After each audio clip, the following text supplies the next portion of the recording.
Hey guys! So let's talk about last night's episode of The Originals. It looks like we're not going to get a new episode until next year, which is kind of a bummer because that feels like a really long time, even though I know it's not. So we get that Klaus is now king of New Orleans, right? But just as I predicted last week, his kingship is not turning out to be all that he thought it would be. He has Marcel's loyalty, right? Because Marcel picked up the coin, because he didn't want to die.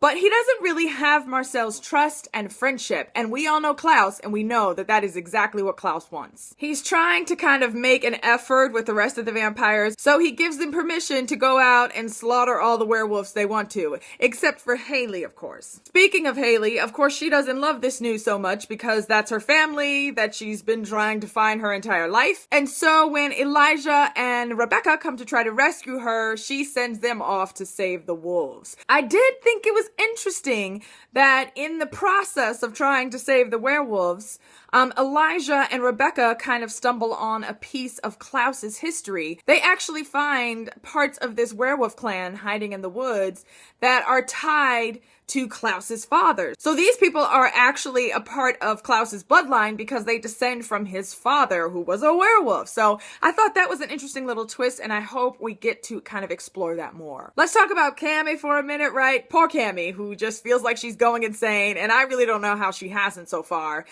She gets smarter and smarter, though, as the episodes go on, and this week, she actually records her little session with Klaus. He doesn't realize that's happening, of course, so when she gets home and doesn't remember where she's been, she's left a note for herself to look in her purse. She finds the recorder and she starts to realize what's going on. By the end of the episode, though, Klaus comes to her and compels her to leave, finally, and to just forget him completely. But we know Cami's not going anywhere, people. By the end of the episode, Davina comes to her because she needs help. And once Davina realizes what's been done to her, that she's been compelled, Davina does some of her witchy goodness. And I'm guessing that by the next episode, Cami will have remembered.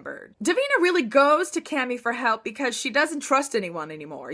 She realizes that Marcel has lied to her because she finds out that Agnes is dead, right? And if Agnes is dead, that should mean that she's safe, that Davina is safe. She doesn't have to worry about, being sacrificed anymore. But Marcel didn't tell her that. And so she really doesn't trust him or anyone anymore. There's kind of this little alliance that forms between Davina, Josh, and Haley, and so I guess we'll kind of see where that goes. I definitely think the days of anyone trying to control Davina are pretty much over. So let's talk about Haley and Elijah, because I love Elijah and we could always talk about him. That's okay with me. The two of them, you guys, are like completely trying to resist whatever attraction they've got going on. At the end of the episode, there's this moment where he flashes in and she's sitting on the balcony.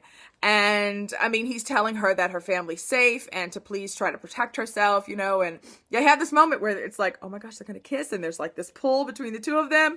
But then, he's like, well, I should leave. And then she's like, okay. And then he leaves. But it's just like, they're fighting a losing battle. It's going to happen sooner or later. The other Elijah moment was this scene between he and Klaus where Elijah apologizes. He tells him like, look, I really believe that you had, bad intentions when it came to your child. I was wrong. I'm sorry. And you got from Klaus that meant a lot. That's what he wanted from Elijah. And Klaus ends up inviting Elijah and Rebecca to come live with him there on the compound, since I guess this used to be their family home. While I think Elijah will show up, I'm not all that sure if Rebecca will. In this episode, there was a lot of Rebecca trying to hold on to Marcel, but we get that in the end, Marcel is really kind of falling for what Klaus is offering him. There was this great scene between Marcel and Klaus where Klaus really kind of offered him a partnership and told him like, look, I want to do this. I want to rule this city, but I want to rule it with you at my side as my brother, as my friend. And you get that Marcel is kind of in for that. At the same time, there were also whisperings of him telling the other vampires like, trust me, it's not over yet. So I don't know that I completely trust that Marcel is all in when it comes to Klaus. But at the same time, I think he wants to protect his people more than he wants to choose Rebecca. And so again, she kind of gets pushed to the side.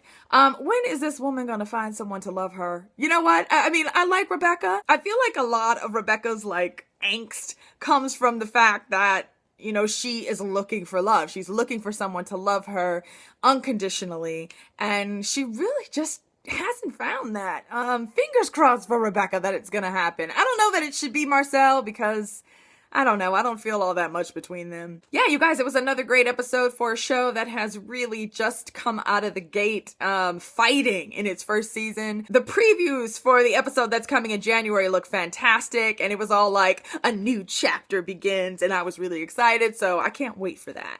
Okay, you guys, as always, thank you so much for watching. I really do mean that. And yeah, tell me what you thought about this episode down in the comment section below, and I will see you again soon. Okay, bye.